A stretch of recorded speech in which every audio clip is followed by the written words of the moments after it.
The Bowling Green apparition. During the night of the 12th of February, 2010, lifelong paranormal skeptic Roy Shaw was walking his dog in Devon, England, wandering through the quiet streets of his neighborhood. He began to approach his local lawn bowling club, when he was startled by an odd object hovering high up in the sky. Hazy and distant at first, it began to descend slowly and move nearer in his direction. Circular in shape, it suspended itself above the bowling club and Shaw entered the grounds to get a better look at the object. He watched in amazement as it zigzagged around, before landing on the far side of the green.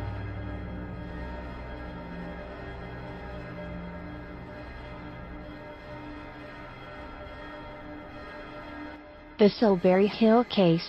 During July 2009, an off-duty police sergeant was driving along the A4 motorway during the early hours of the morning. At around 5 a.m., whilst passing Silbury Hill, an area long renowned for its Druid precedent, UFO sightings and mystical attributes, he noticed three exceptionally tall men standing in a field examining a recently made crop circle. He noticed they had shining blonde hair and were dressed in white coveralls with their hoods down, which reminded him of forensic detectives. Intrigued by such a bizarre spectacle, the sergeant parked his car and approached the men. From a distance of 400 yards he shouted at them, but his attempts fell on deaf ears and he was ignored. Upon entering the field, however, the three men became aware of his presence, and simultaneously turned toward him before making off at a miraculous speed heading southward away from the hill. He followed them for a few seconds, but realized he was no match for their pace and watched in awe as they strode off in superhuman strides. After glancing away for a second, the sergeant looked back in the men's direction to see they had completely vanished. They ran faster than any man I have ever seen. I'm no slouch, but they were moving so fast. I looked away for a second and when I looked back they were gone, he told Andrew Russell, the UFO investigator. He has chosen to communicate through in favor of remaining anonymous. Walking back to his car, he felt something akin to a static electricity echoing throughout the field. The crops began to ripple and sway in time with a crackle that was pulsing all around him, and he developed a massive headache. I then got scared. The noise was still around, but I got an uneasy feeling and headed for the car. For the rest of the day I had a pounding headache I couldn't shift. He contacted his colleagues at Wiltshire Police and they released this statement.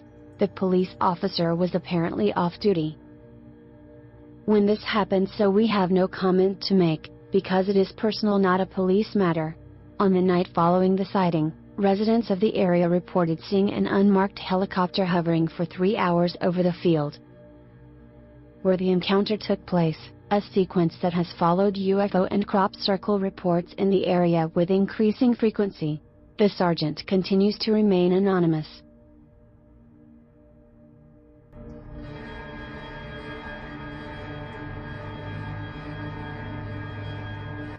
The Virginia case. In recent years, the Virginia case has garnered just as much attention and controversy among hardcore UFO enthusiasts as Roswell has among the general public.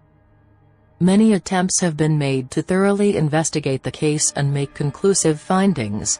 The 2002 book UFOs over Brazil by American UFO expert Dr. Roger Lehr is the closest so far, and his interviews with military officials, hospital surgeons and a wide array of civilian witnesses will form the basis of this account. The NORAD, North American Aerospace Defense Command, tracked an uncorrelated, unidentified object soaring above the Western Hemisphere on the 13th of January, 1996. It entered Brazilian airspace and the SENDAPTA, acronym translates as the Integrated Air Traffic Control and Air Defense Center, were contacted, who in turn alerted the Brazilian Army Command at Dracoricos, giving the instruction that all wings of the Brazilian military were to be put on high alert. The Western France case. Georges Gauthier was a well-respected local man in the town of Neuter, in western France. A veteran of World War II, he fought with the French resistance in Luxembourg against the Nazis. On the 30th of September, 1954, He was in charge of an 8-man crew working on a construction site. Whilst working, he felt a peculiar drowsiness come over him.